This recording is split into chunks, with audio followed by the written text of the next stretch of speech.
você? Bem-vindo ao nosso canal Facilita aí Biologia, um canal que quer muito facilitar a sua vida aí na hora dos estudos, tirar aquela duvidazinha que fica ali para fazer aquela prova, ou fazer aquele trabalho, ou exercício, dever de casa, enfim. Quer te ajudar, tá bom? Deixa seu comentário de sugestão, o que nós possamos melhorar no canal, o que a gente pode estar trazendo aí de tema para você, curiosidades que você tenha. Curte, compartilha com aquele seu amigo que, assim como você, está precisando de uma ajudinha aí nesse mundo tão vasto que é a biologia. Antes de mais nada, eu queria dizer que esse vídeo ele vai tratar das células de modo geral. As células têm uma área muito grande, então a gente precisa de vários outros vídeos para tratar de assuntos específicos, que eu vou estar trazendo aqui no canal para vocês, tá? Mas hoje nós vamos falar de um modo geral para vocês entenderem como que elas funcionam e a relação delas com o nosso organismo, tá bom? Então, se você está preparado para começar, vamos lá. Bom, a citologia, então, é a área que estudam as células. Dentro da biologia, a gente tem várias áreas e a das células é a citologia. Ou você pode estar também chamando aí de biologia celular. A citologia vai estudar, gente, tudo que está relacionado ao universo celular. Suas estruturas, sua composição, como que elas funcionam, né? Sua fisiologia, tudo que está relacionado às células, a citologia está no meio. E as células, como eu falei, são fundamentais para a formação básica de um organismo.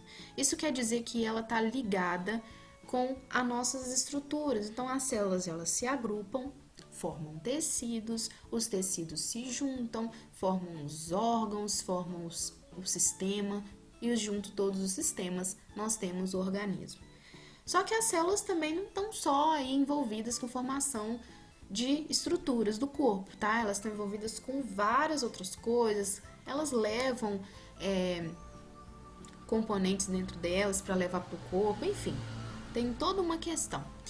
E os organismos podem ser divididos de acordo com a sua quantidade de células. Quando nós falamos que um organismo ele é pluricelular ou multicelular, significa que ele tem muitas e muitas células, muitas mesmo. E geralmente são células especializadas. O que isso significa? Células que estão destinadas a cada um para sua função. Exemplo disso somos nós, né, os seres humanos e todo o resto do reino animal. Vale lembrar, gente, que sempre tem exceção, porque a biologia vive de exceções. Mas, no geral, os seres humanos, outros animais, muitas plantas, são formadas de várias células, ou seja, pluricelulares. Temos também aqueles organismos que nós chamamos de unicelular, que são, ao contrário dos pluricelulares, né, eles possuem somente uma únicazinha célula. Então, são organismos formados somente por um envoltório e a célula. As bactérias ou os protozoários são exemplos disso, de organismos formados somente por uma célula. Então, aqui nós temos a anatomia celular de uma célula vegetal e de uma célula animal. Eu vou utilizar aqui com vocês o laserzinho, que eu acho que fica mais fácil para vocês observarem junto comigo. Então, desse lado aqui, nós temos uma célula animal. A célula animal tem uma característica de ser muito complexa. Ela tem muitas organelas, são funções muito bem detalhadinhas, então elas são mais enjoadinhas de estudar, tá? Mas não são impossíveis. E aqui do lado nós temos uma célula vegetal. Ela já tem uma forma mais quadradinha, menos estruturas e é bem parecida com a nossa, tá? Algumas coisas são bem parecidas. A célula animal, ela tem, então aqui, uma membrana celular que envolve todas as organelas, todas as estruturas que contém dentro dela. Depois eu vou trazer para vocês um quadrinho mostrando as funções, né, as funções de cada estrutura dessas aqui, mas por enquanto para vocês estarem conhecendo e saberem diferenciar uma célula vegetal de uma célula animal. Então aqui a gente tem a membrana celular, aqui a gente tem o nosso núcleo, dentro do núcleo tem o nucleolo, em volta do nosso núcleo a gente tem um retículo endoplasmático, aqui de azul, que banha tudo, nós temos o citoplasma, aqui o lisossomo, o vacúolo, as mitocôndrias, o complexo de Golgi. Então, todas essas organelazinhas aqui vão trabalhar todas em conjunto para fazer as atividades celulares. Do outro lado aqui, nós temos a célula vegetal. A célula vegetal tem também um núcleo envolvido bonitinho aqui, também vai ter um retículo endoplasmático, só que ela tem um retículo endoplasmático liso e tem um retículo endoplasmático rugoso que fica bem próximo do núcleo celular. A gente tem também o vacúolo, assim como a célula animal, só que o vacúolo da célula vegetal é muito maior. Dá para vocês verem que ele é muito grande em relação ao da célula animal. A gente vai ter também o complexo de Golgi, tem também os cloroplastos, que é outra característica diferente, tá? Os cloroplastos, eles dão essas cores verde às plantas, eles estão ligados diretamente à fotossíntese também. A gente tem aqui a membrana plasmática, que está envolvida que está envolvendo a célula. Tem as mitocôndrias, tem aqui uma estrutura diferentinha, ó, o glioxossomo, são essas bolotinhas aqui, aqui também tem outra, aqui também tem outra. Temos os ribossomos, e na célula animal nós temos o lisossomo, e temos a parede celular, tá? Que vai envolver aí tudo, vai dar uma certa rigidez aí à nossa célulazinha.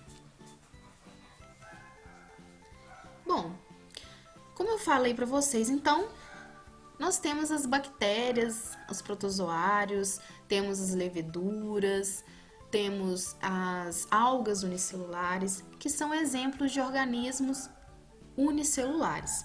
Então, olha só como que uma bactéria já é bem mais simplesinha, não tem muito, né, coisas assim para se preocupar, ela é bem mais light. Então, a gente tem um núcleo que não tem um envoltório nuclear, então ela não está protegida, vai ficar espalhada no citoplasma. Tem aqui o material genético espalhado no citoplasma, tá? Porque o material genético fica dentro do núcleo. O núcleo não está protegido, ele se espalha também no citoplasma. Temos também aqui a cápsula que envolve todas as organelas. Por dentro vem uma parede celular, que é essa faixa azul aqui, envolvendo. Temos os ribossomos também, temos um flagelo que ela utiliza para poder fazer aí, ó, a sua locomoção. Temos a membrana plasmática, enfim, bem simples, nada de muito espetacular, tá? Mas é uma célula, tem uma célulazinha aqui. Depois, eu não falei para vocês, mas nós temos também aqueles organismos que nós chamamos de acelulares. Como o nome já fala, um organismo, quando ele é acelular, ele não possui célula. Ah, então como que ele vai fazer as suas atividades? Quando nós falamos de acelulares, nós temos que lembrar que eles vão ser invasores. Eles utilizam de outras células para poder terminar suas atividades naturais. Então, nós temos exemplo aqui, ó, o vírus do HIV, o vírus da hepatite B, do ebola, da influenza, do adenovírus, a influenza, né, que é da gripe. E temos os bacteriofágicos, que são os vírus especializados em fazer invasão em células bacterianas. Então, vamos dar uma olhadinha nisso melhor. Aqui nós temos ele visto de um microscópio. Logo acima aqui, eu vou mostrar outra imagem de computador para vocês poderem comparar. Logo acima, a gente tem o que nós chamamos de cápsula proteica, ou a cabeça do vírus, que dentro dela vai estar o DNA do nosso vírus, né? O genoma. Aqui abaixo, de compridinho, né? Aqui nós temos a cauda, que é por onde esse genoma passa para infectar a célula bacteriana, né? E aqui abaixo você consegue observar alguns riscozinhos bem fininhos, bem claros, que são como se fossem as perninhas, né, que ajudam na locomoção do nosso vírus aí. E aqui embaixo tem uma basezinha que fixa na célula e perfura ela. Então vamos ver como que ele faz isso. Ele vai chegar na célula bacteriana, entrar em contato com a célula bacteriana e vai perfurar a membrana. Vai perfurar a parede, vai perfurar a membrana e ele vai conseguir dispersar o seu genoma, né, o seu material genético dentro da célula. Quando esse genoma cai aqui dentro, ele vai começar a se multiplicar e se reproduzir até formar novos vírus. Esses vírus, então, vão encher tanto a célula que eles vão fazer a lise dela, ou seja, eles vão, como se eles fossem rebentar essa célula, rompem ela e eles saem. E assim eles vão se espalhando por todo lugar para poder infectar outras células, parasitar outras bactérias, para poder reproduzir o seu ciclo todo de novo. Então, os vírus fazem isso com muita rapidez, se espalham muito rápido, então eles têm essa facilidade aí de estar infectando muitos locais do corpo, tá bom? Causando aí patologias, né, doenças. Então aqui tem um videozinho rápido para vocês entenderem de uma maneira mais didática como que funciona aqui, né? Ele depositou o genoma, começou a se multiplicar, formou novos vírus, fez a lise e saiu para continuar sua saga aí de infecção e loucuras, beleza? Bom, como eu falei lá no início, né? As células animal, né? A célula animal, ela é muito especializada. E ela tem essa característica de cada uma ter a sua função. Isso é muito importante porque elas já vão saber o que elas vão fazer. Então, tudo começa com um espermatozoide e um óvulo, lá na fecundação. Eles vão se unir e formar um ovo. Esse ovo é chamado de ovo, né, totipotente, uma célula totipotente que ela pode se transformar em qualquer coisa. São células geralmente células utilizadas para fazer transplantes, né, porque elas têm uma alta taxa de especialização. Depois aqui a gente tem a divisão dela, onde ela vai aumentando essa quantidade até formar células chamadas de indiferenciadas. Então nessa fase elas ainda não se especializaram, elas só se multiplicaram. Passado alguns tempos aí, né, tempo dela, ela vai começar a se juntar, cada uma com o seu parzinho aí, vai se juntar e começar a se diferenciar, formando aí as células diferenciadas, as células especializadas. Então, elas vão se juntando e formando glóbulos brancos, hemácias, células de glândula, células nervosas, as células da pele, do músculo. Você pode observar que tem já um formato bem específico, né? A célula do osso e as células do tecido conjuntivo, tá bom? Então, é assim que elas vão se especializando e vão aí fazendo suas divisões até formar todo o organismo, tá bom? Aí, eu trouxe para vocês darem uma olhadinha na questão da formação aqui dos tecidos, olha. Cada tecido se forma de acordo com a necessidade. Isso é muito legal, muito interessante, porque cada uma já tem a sua especialização. Ó. Então, aqui nós temos células do túbulos renais, onde elas formam cubozinhos, né? Simples, que vão se juntando e formando esse cilindro. Tem também chamadas de simples pavimentoso, que ou seja, vai ter somente uma camada bem fina, que é destinada a alvéolos pulmonares, revestimento dos vasos sanguíneos e linfáticos, que são vasos que precisam aí de realizar trocas gasosas, então a parede tem que ser fina para acontecer isso. A gente tem também a parede, né, os tecidos do estômago, os tecidos da uretra, tem também da pele, da boca, o esôfago, essa parte da mucosa, né? Tem também aí das fossas nasais, da traqueia, dos brônquios, enfim. cada uma sendo destinada para uma seção, né? Para uma opção aqui que precisa ser feita. Tudo começa nos átomos, vamos colocar assim, porque moléculas de átomos existem em todos os locais, formam tudo. Elas vão se juntando, formando as células, e essas células juntam e formam os tecidos. Até os tecidos, nós temos estruturas que nós chamamos de microscópicos, ou seja, estruturas que eu não consigo ver a olho nu. Eu preciso de um aparelho para me conseguir ver essas estruturas. Depois, a gente tem a formação dos órgãos, dos sistemas e do organismo. Aí a gente já pode falar macroscópicos, porque eles já podem ser vistos a olho nu, né? São palpáveis e tudo. Então, essas são as divisões feitas aí.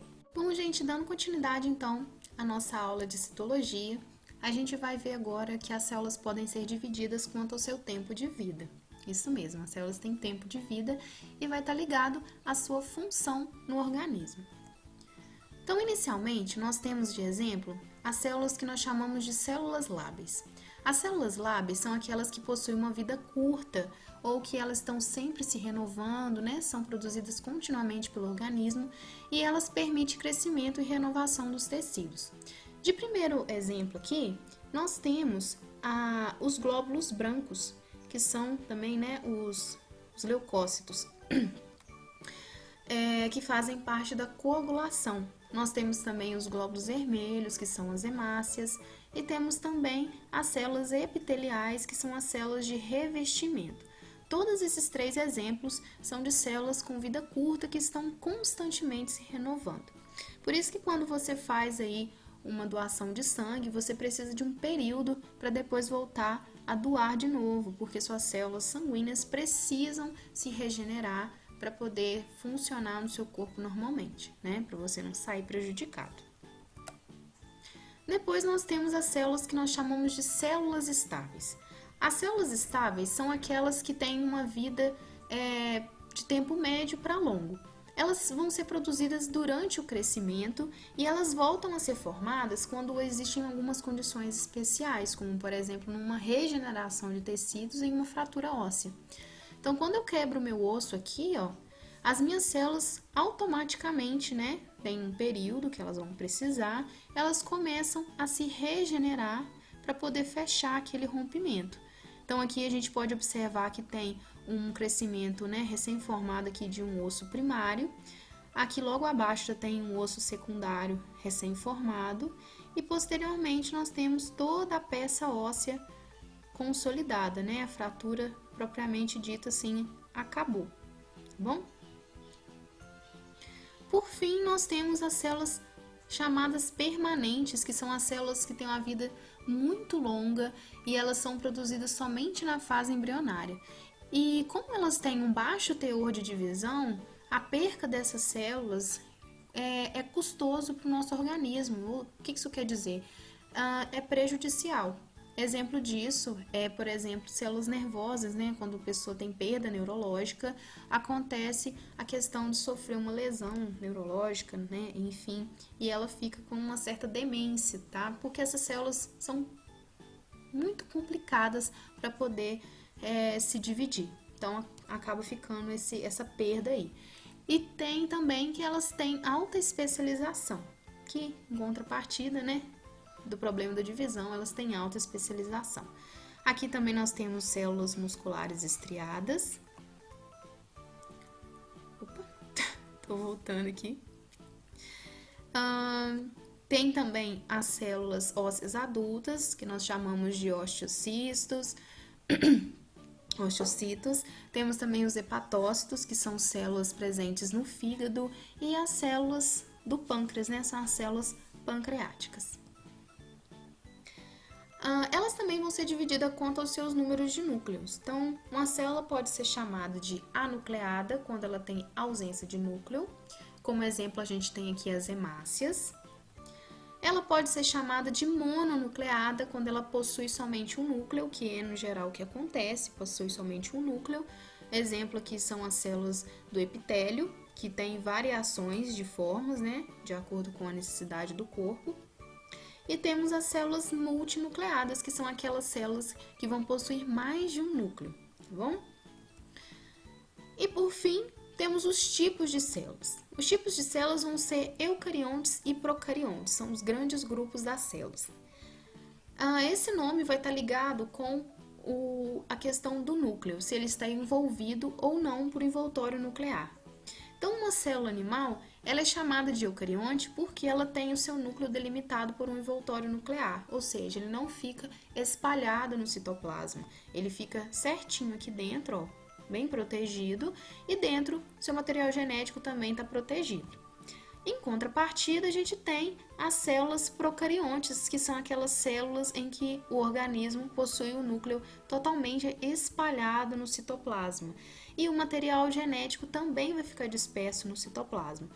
A maioria desses seres vivos, então, são chamados aí de procariontes, que é unicelular, apesar de alguns procariotas, ou procariontes, serem multicelulares. Exemplo aqui desse unicelular são as bactérias, tá bom? Que a gente já viu anteriormente.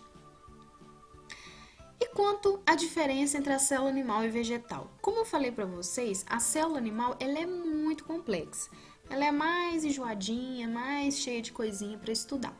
E tem a célula vegetal que é um pouco mais simples, tá bom?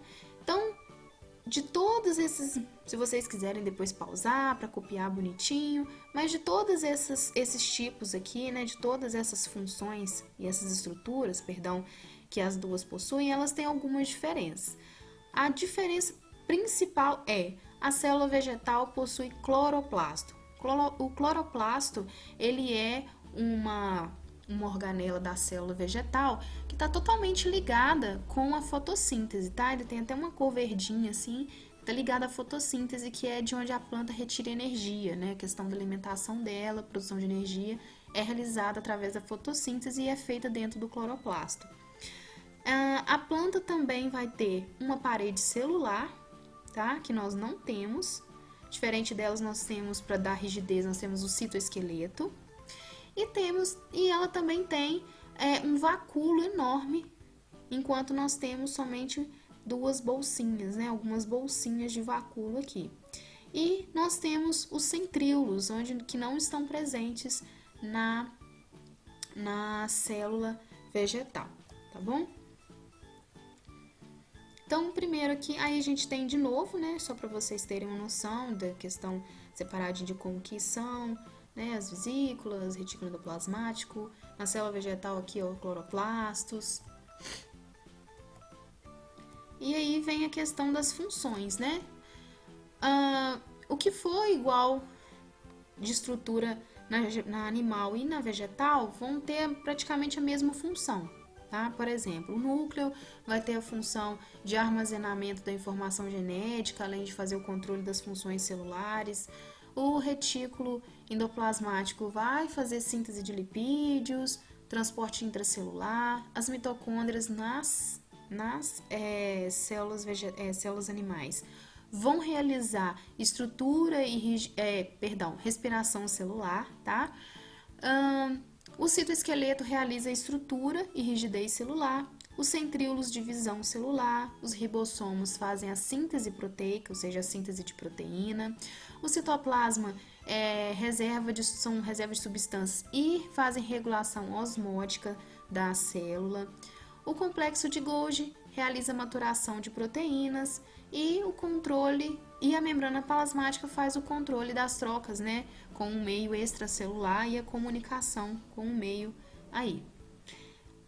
Diferente aqui, principal, nós temos, vamos achar aqui, os cloroplastos. Então, cloroplastos são essas bolsinhas verdes cheias de granulozinhos aqui, parecem umas moedinhas empilhadas, que fazem parte da fotossíntese da célula vegetal, tá bom? Bom, gente, no mais é isso. Eu espero que vocês tenham gostado. Qualquer dúvida, vocês podem deixar aí que eu vou tentar estar sempre respondendo, tudo bonitinho. E até a próxima. Tchau, tchau!